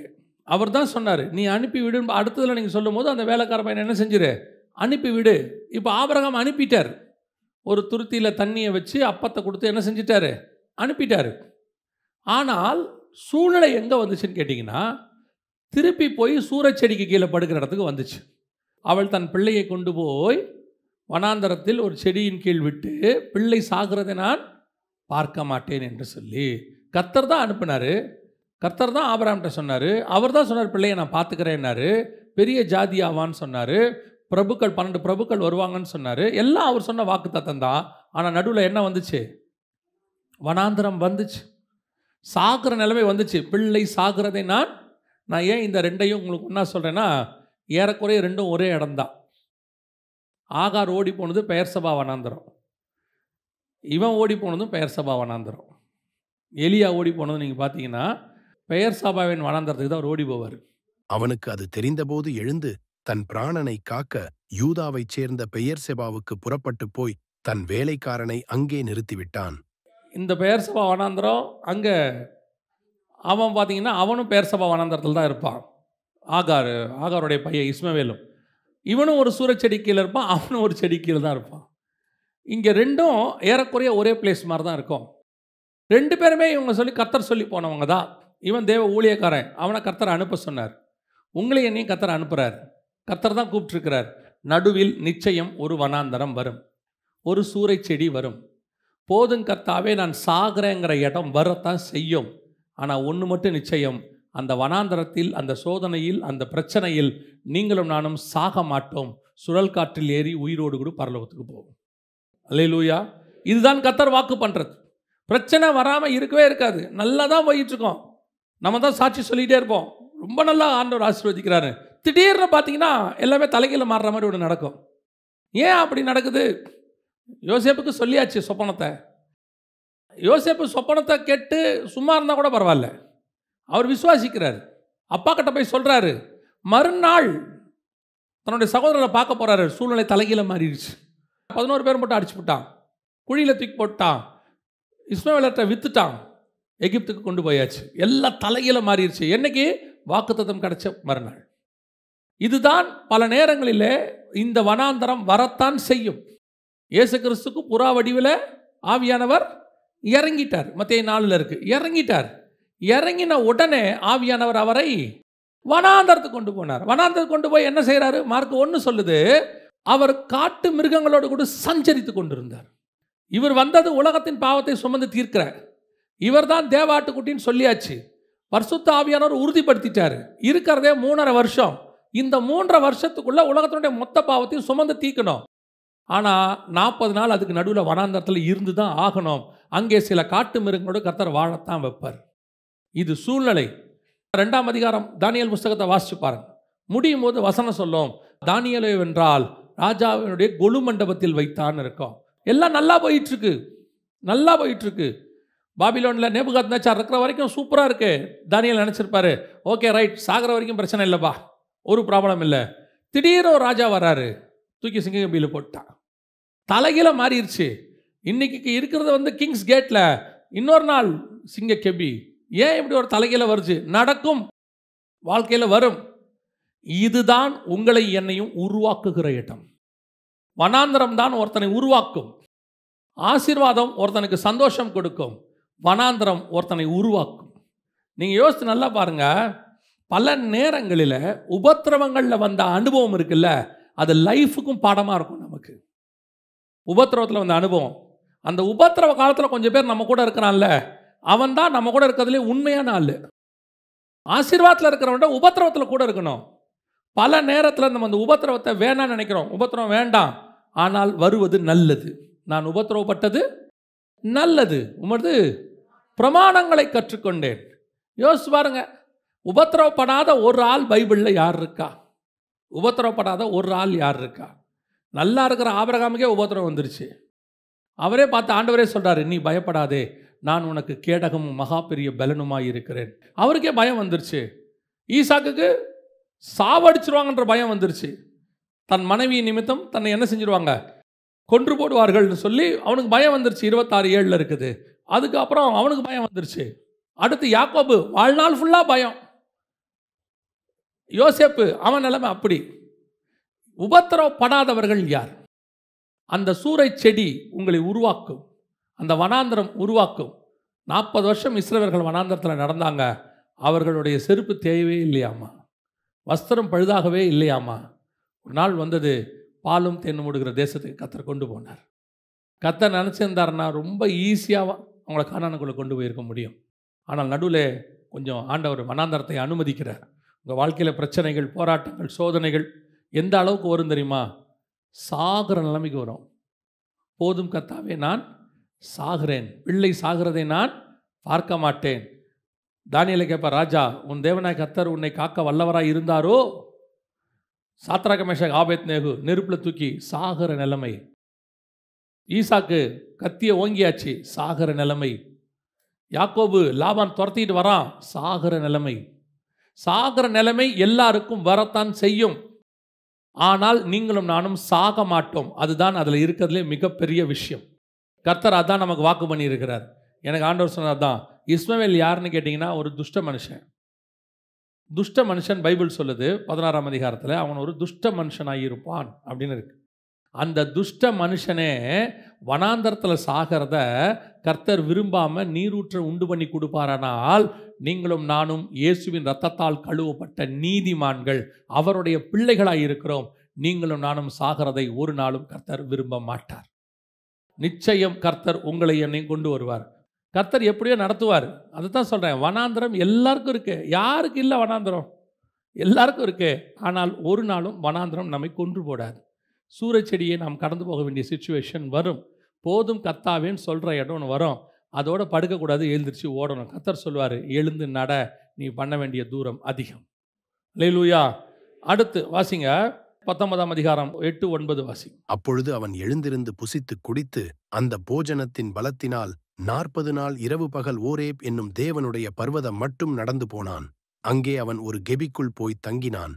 இதோ கர்த்தருடைய வார்த்தை அவனுக்கு உண்டாகி, அவர், எலியாவே, இங்கே உனக்கு என்ன காரியம் என்றார். இப்போ அடுத்து எலியாவுக்கு இந்த பிரச்சனை வந்த உடனே அடுத்து எங்கே போயிட்டாரு? கெபிக்கு ஓடிட்டார். ஏன் கெபிக்கு ஓடினாரு அப்படின்னு கேட்டிங்கன்னா, இதுக்கு முன்னாடி ஏசபேல் பிரச்சனை வந்தபோது அந்த ஏசபேலுக்கு பயந்து 50 தீர்க்கதரிசிகளை ஒபதியா கொண்டு போய் கெபிக்குள்ளே மறைச்சி வச்சேன்னு இவர்கிட்ட சொல்கிறார். 18ஆம் அதிகாரத்தில் 1 ராஜால் 18 வந்து சொல்கிறார், நான் கெபிக்கு 50 பேராக மறைத்து வைத்ததே தேவன் உமக்கு சொல்லவில்லையா, மறைத்தாரோ அப்படின்லாம் கேட்பார் ஒபதியா. இப்போ எலியாவுக்கு என்ன தோணுது? சரி, இந்த மாதிரி சிச்சுவேஷன் ஒன்று வருது, உபத்திரவத்தின் பாதை வருது, கிராஸ் பண்ணிட்டாரு, அடையும் தண்ணீரும் வந்துடுச்சு, இப்போ நம்ம அதெல்லாம் தாண்டி வரோம். ஆனால் இப்போ மைண்டில் என்ன வந்துடும் தெரியுமா? இந்த பிரச்சனை பேசாமல் இந்த பிரச்சனையோடு வாழ்கிறதுக்கு எங்கேயாவது போய் செட்டில் ஆகிடலாம். நம்ம தொடர்ந்து நம்முடைய ஆவிக்குரிய வாழ்க்கையை நாம் செய்வதற்கு இது ஒரு தடையாய் மாறும். உபத்திரவப்பட்டது நல்லது, பிரமாணங்களை கற்றுக்கொண்டோம். ஆனால் அந்த உபத்திரவம் இன்னொன்று செய்யும், பயத்தை கொண்டு வரும். அடுத்து இந்த மாதிரி சிச்சுவேஷனில் என்ன செய்யாது? போகிறதுக்கு அனுமதிக்காது. இப்போ நீங்கள் தேவ சித்தத்தை இங்கே தான் மிஸ் பண்ணுவீங்க. ஓடிக்கிட்டே இருக்கிறீங்களா? ஓடிக்கிட்டே இருக்கும்போது ஒரு 2-3 பிரச்சனை வந்த உடனே இந்த ரோடே வேண்டாம்ப்பா, பெரிய பிரச்சனையாக இருக்குது, ஆண்டவர் சொல்கிறார், இதான் இல்லை, இதான் ரோடு இல்லை, இந்த ரோட்டில் 2-3 ஸ்பீட் பிரேக்கர் இருக்குது, நீ போ. நம்ம என்ன நினைப்போம் தெரியுமா? இதுக்கு பதிலாக பேசாமல் கூகுள்கிட்ட கேட்டு வேறு ரூட்டில் போயிடுவோம். அந்த ரூட்டில் போனோம்னா ஒரு பிரச்சனையும் இருக்காது, நிம்மதியாக போகலாம் அப்படின்னு நம்ம நினச்சிப்போம். ஆனால் இந்த ரூட்டில் தான் கர்த்தர் உங்களுக்கு எனக்கும் ஆசீர்வாதத்தை வைத்திருக்கிறார். இந்த மாதிரி தாண்டிக்கிட்டே தான் போகணும், வேறு வழி கிடையாது. இதுதான் ஃபைனல் டெஸ்டினேஷன். இதே மாதிரி தான் ஓடணும். ஏங்க சாகிற வரைக்கும் தான் இருக்குமா? சாகிற வரைக்கும் அப்படி தான் இருக்கும். இல்லை, நம்ம கொஞ்சம் நிம்மதியாக வாழணும், வாழலானே கெபிக்கு போயிடணும். 50 பேர் உட்காந்துருந்தான் கெபிக்குள்ளே. அவனுக்கு ஒபதியா கொண்டாந்து சாப்பாடு கொடுத்தான். இப்போ பாருங்கள், காக்கா கொண்டாந்து சாப்பாடு கொடுத்துச்சு. இப்போ காக்காக்கு பதிலாக யார் கொடுக்கறது? ஒபதியா கொடுக்குறாரு. அங்கே கேரி தாட்டுறங்க படத்தில் இங்கே கெபி. என்ன டிஃப்ரென்ஸ் இருக்குது? திருப்பி பழைய இடத்துக்கு வந்துட்டோம். இது என்ன உண்டாக்குது? என்ன பயத்தை உண்டாக்கி மீண்டும் ஆவிக்குரிய வாழ்க்கையிலேருந்து வழிவிலக பண்ணும். உபத்திரவத்தின் பாதையில் போகும்போது அடுத்த டெஸ்டினேஷன் என்னவா இருக்கும்னு நம்ம ஓடிட்டு தான் இருக்கணும் ஒழிய அதை விட்டு வழி விலகிடக்கூடாது. ஆனால் திருப்பி நான் கெபிக்கு போகக்கூடாது. கர்த்தர் திருப்பி என்னை எங்கே போக சொல்கிறார்? வாசிங்க 15வது வசனம் வாசிங்க, அதே அதிகாரம். அப்பொழுது கர்த்தர் அவனை பார்த்து, நீ தமஸ்குவின் வழியாய் வனாந்தரத்திற்கு திரும்பி போய். திருப்பி நான் எங்க தான் போனோம்? வனாந்தரத்துக்கு தான் போனோம். ஏன்? நான் கானான் தேசத்துக்கு போகிற வரைக்கும் எனக்கு நடுவில் வனாந்தரம் தான் இருக்கும். வனாந்தரம் மாறும். பெயர்சபா வனாந்தரம் வரும், தமஸ்கு வனாந்தரம் வரும், சீன் வனாந்தரம் வரும், வனாந்தரம் மாறும். ஆனால் வனாந்தரம் தான் இருக்கும். ஒவ்வொரு வனாந்தரத்திலையும் ஒவ்வொரு விதமாய் கர்த்தர் என்னை போஷிப்பார், நடத்துவார், பாதுகாப்பார். ஆனால் முடிவு பரியந்தம் நடத்துவார். நடுவில் நான் டிராவலை விட்டுட்டு ஓடி போய் செட்டில் ஆயிடக்கூடாது. எனக்கு வேண்டாம், இது வேணாம். கொஞ்சம் ஊழியத்தின் பாதையில் வரும்போது பவுல் சொல்றாரு, தேமா பிரபஞ்சத்தின் மேல் ஆசை வைத்து என்னை விட்டு விலகி போனான். யார் இந்த தேமா? ஒரு காலத்தில் என்னோடு கூட பாடுபட்டவன், என்னோட கூட கஷ்டப்பட்டான். அப்படிதான் நமக்கு தோணுது. பல நேரங்களிலே நாம் உபத்திரப்பட்ட போது அடுத்த ஸ்டேஜ் போகிறதுக்கு யோசிக்கிறோம். இல்லை, கொஞ்சம் இந்த இடத்துல நம்ம கொஞ்சம் இருப்போம். அந்த நேரத்தில் கொஞ்சம் பேர் ஞானமாக வேற சொல்லி கொடுப்பாங்க, பிரதர் எத்தனை நாள் இப்படியே ஓடுவீங்க? கர்த்தர் அழைத்த அழைப்பில் முடிவு பரியந்தம் நிற்குதல். இது ஏன் இந்த நடுவில் ஒரு டிஸ்டர்பன்ஸ் வருது, இல்லை ஒரு சின்ன டீவியேஷன் ஆகுது அப்படின்னு கேட்டிங்கன்னா, உங்கள் வாழ்க்கையில் வரக்கூடிய அனுபவம் சில நேரத்தில் உங்களை பயமுறுத்தும். திருப்பி இதே மாதிரி வந்தால் என்ன செய்வ? இதே மாதிரி வந்தால் போன தடவை வந்தபோது எந்த தேவன் பாதுகாத்தாரோ அதே தேவன் இப்பையும் பாதுகாக்க வல்லமை உள்ளவராக இருக்கிறார். நம்ம என்ன நினைக்க தெரியுமா? அன்னைக்கு என்னால் தாங்க முடிஞ்சிச்சு, இன்னைக்கு என்னால் தாங்க முடியுமா? அன்னைக்கும் நம்மளால் தாங்க முடியல, கர்த்தர் நம்மை தாங்க பண்ணினார். இல்லைன்னா அன்னைக்கே நம்மளை ஒழிச்சு கட்டியிருப்பாங்க. அன்னைக்கும் நம்மை பலப்படுத்தினது கிறிஸ்து, இன்னைக்கும் பலப்படுத்த போகிறது கிறிஸ்து, என்னைக்கும் பலப்படுத்த போகிறது கிறிஸ்து. இந்த ஒரு தைரியம் உங்களுக்கு வரணும். கெபிக்கு ஓடக்கூடாது. என் ரூட் எது? ரூட்டை நான் மாற்றவே மாட்டேன், போய்கிட்டே இருப்பேன். நடுவில் பிரச்சனைகள் வரும், போராட்டம் வரும், நிறைய நடக்கும், போயிட்டே இருக்கணும். இந்த டிவியேட் ஆகி கெபிக்குள்ளே போய் உக்காந்துக்கிட்டு இல்லை. கர்த்தர் ஒன்று நியமித்த ஓட்டம் முடிவு பரியந்தம் அவர் மாற்றுகிறவர் அல்ல. ஒரு முறை சொல்லி அவர் மனம் மாறுகிறவர் அல்ல. பல நேரங்களில் இந்த மாதிரி வனாந்தரம் வரும்போது அதை டிவியேட் பண்ணி எங்கே போகக்கூடாது? கெபிக்கு போகக்கூடாது. கடைசியாக வாசிங்க, முடிக்கலாம். ஆண்டவர் எதற்காக இதையெல்லாம் ஓட்டுறாரு? கடைசியாக ஒன்று சொல்கிறார் ஆண்டவர். 15-16 வாசிங்க. அப்பொழுது கர்த்தர் அவனை பார்த்து, நீ தமஸ்குவின் வழியாய் வனாந்தரத்திற்கு திரும்பி போய். எதுக்கு திருப்பி வனாந்தரத்துக்கு கூட்டிகிட்டு போகிறாரு? நானே இப்போ தான் என் வனாந்தரத்தில் வந்தேன். போன வனாந்தரத்தையே நான் ஓடி முடிக்கல. சரி, ஏதோ கெபியில் கொஞ்சம் பீஸ்ஃபுல்லாக இருக்கலாம்னு நினச்சேன். திருப்பி ஒரு வனாந்தரத்துக்குள்ளே கூட்டிகிட்டு போகிறீங்களே, எதுக்காக என்னை இன்னொரு வனாந்தரத்துக்கு கூட்டிகிட்டு போகிறீங்க? வாசிங்க. ஆசகேலை சீரியாவின் மேல் ராஜாவாகவும், பின்பு நிம்சியின் குமாரனாகிய யெகூவை இஸ்ரவேலின் மேல் ராஜாவாக அபிஷேகம் பண்ணி, ஆபேல் மேகொலா ஊரானான சாப்பாத்தின் குமாரனாகிய எலிசாவை உன் ஸ்தானத்திலே தீர்க்கதரிசியாக அபிஷேகம் பண்ணு. இந்த வனாந்தரம் எதுக்கு தெரியுமா? போன வனாந்தரம் நம்ம வாழ்க்கையை ஓட்டுறதுக்கு. இந்த வனாந்தரம், அடுத்த உபத்திரம் எதுக்கு தெரியுமா? இந்த வனாந்தரத்தின் வழியாக போய் நீ அடுத்த ஜென்ரேஷனை உருவாக்குவது, ராஜாக்களும் ஆசாரியரையும் உருவாக்குறது. போன வனாந்தரம் நீ உருவானது, இந்த வனாந்தரம் இன்னொருத்தரை உருவாக்குவது. பல நேரங்களில் ஊழியத்தின் பாதையில் கர்த்தர் நம்ம ஓட்டத்தை மட்டும் முடிக்க மாட்டார், நம்ம மூலமாக இன்னொரு ஜென்ரேஷனையும் முடிப்பார். அவங்கள உருவாக்குறது தான் நம்ம முக்கியமான வேலை. ஒரு சாதாரணமாக உலக வாழ்க்கை எடுத்துக்கோங்க. நீங்கள் என்ன நினைக்கிறீங்க? சாதாரணமாக சராசரி மனுஷன் அவனுக்கு என்ன தோணுது? எனக்கு அப்புறம் என் பிள்ளைகள் அப்படின்னு ஒரு தாட் ஒன்று இருக்குல்ல. 99% சொல்கிறேன், 1%க்கு விட்டுருங்க. ஒரு 99% ஆபிரகாமுக்கு இருந்துச்சு தானே, எனக்கு அப்புறம் யார்? ஒருத்தன் கேட்குறான், எனக்கு பிறன் யார்? எனக்கு அப்புறம் யார்? எனக்கு அடுத்து யார்? எனக்கு எடுத்து யார்? இயேசு கிறிஸ்துக்கு அப்புறம் சீசர் கேட்குறாங்க, இவருக்கு அப்புறம் யார்? நாங்கள் யார்? இந்த அடுத்துன்னு ஒன்று இருக்குல்ல, இது டிஃபால்ட். கண்டிப்பாக உலக வாழ்க்கைக்கே அடுத்து என்பது டிஃபால்ட்னா, உங்களுக்கு கொடுக்கப்பட்ட அழைப்பு, உங்களுக்கு கொடுக்கப்பட்ட தரிசனம், இதற்கு டிஃபால்ட்டாக இன்னொன்றை உருவாக்குற பொறுப்பை கர்த்தர் உங்கள் கையில் கொடுத்துருக்கிறார். அந்த ஓட்டத்தை ஓடி முடிக்கணும். நிறைய பேர் அவங்களோட சாட்டிஸ்ஃபைட். நான் ஓகே, பிரச்சனையை அனுபவித்தேன், ஒரு காலத்தில் கஷ்டப்பட்டேன், செட்டில் ஆகிட்டேன், இப்போ ஓகே, கெபிக்கு போயிட்டேன். இல்லை, ஆண்டவர் சொல்கிறாரு இன்னும் ஓடு. நான் என் பசங்க, என் பேர பசங்க, அவங்களுக்கு சொத்து சொத்து சொத்து சொத்துன்னு மைண்டு முழுக்க கரப்டடாக உட்காந்துருக்கோம். நம்ம வெறும் மாம்சம். உனக்கு அப்புறம் கர்த்தர் உங்ககிட்ட கொடுத்த சத்தியம், உனக்கு கொடுக்கப்பட்ட தரிசனம், உங்ககிட்ட கொடுத்த விசுவாசம் என்கிறது எனக்கு அந்த மகாபெரிய பொக்கிஷம். இதை அடுத்த ஜென்ரேஷனுக்கு கொடுக்கணும்னு உங்களுக்கு தோணவே இல்லையே. வந்தோம், சாப்பிட்டோம், நான் ஆவிக்குரிய சாப்பாடை சொல்கிறேன், வந்தேன், சாப்பிட்டோம், சாட்டிஸ்ஃபைடு, இதோட அடுத்த வாரம் அவ்வளோதான். கர்த்தருக்கு என்ன செய்தீர்கள்? ஆண்டவர் சொல்றார், திருப்பி தமஸ்கின் வழியாய் வனாந்தரத்துக்கு போ. ஆண்டவரே, இப்போ தான் வந்தேன், பெயர்சபா வனாந்தல் இல்லை, இப்போ வந்தது நீ சாப்பிட்டு உனக்கு ஓடினது. இப்போ நீ ஓட போகிறது உனக்கு இல்லை, உனக்கு பின்னாடி ராஜாக்களையும் ஆசாரியர்களையும் உருவாக்குவதற்கு நீ ஓட போகணும். அதுதான் உன்னுடைய ஃபைனல். இந்த ஓட்டத்தை ஓடி முடிச்சா மட்டும்தான் வசனம் சொல்றது. வாசிங்க, முடிக்கலாம். 2 ராஜாக்கள் 2:11 வாசிங்கள். அவர்கள் பேசிக்கொண்டு நடந்து போகையில் இதோ அக்கினி ரதமும் அக்கினி குதிரைகளும் அவர்கள் நடுவாக வந்து இருவரையும் பிரித்தது. எலியா சுழல் காற்றிலே பரலோகத்திற்கு ஏறி போனான். இதான் ஃபைனல். அதுக்கப்புறம் அப்படியே அடுத்து எலியாவுடைய கான்செப்ட் முடிஞ்சிடும். நீங்கள் யோசிச்சு பாருங்கள். அதுக்கப்புறம் எலியா ஆகாப்பை சந்திக்க மட்டும்தான் ஒரு இடத்துல வருவார். அவர் செத்தன்னு சொல்ல வருவார். அதுக்கப்புறம் ஆகாப் பிழைச்சிருவார். அவ்வளோதான். இதோட எலியா ஏறி சுழல் காற்றில் போயிடுவார். இவ்வளோதான் பிளேஸ். இதுதான் ஒவ்வொரு ஸ்டேஜ். பரலோகத்துக்கு போகிறதுக்கு எலியாவுக்கு கர்த்தர் ஃபிக்ஸ் பண்ணது. இன்றைக்கி நாம் இருக்கிறோமா?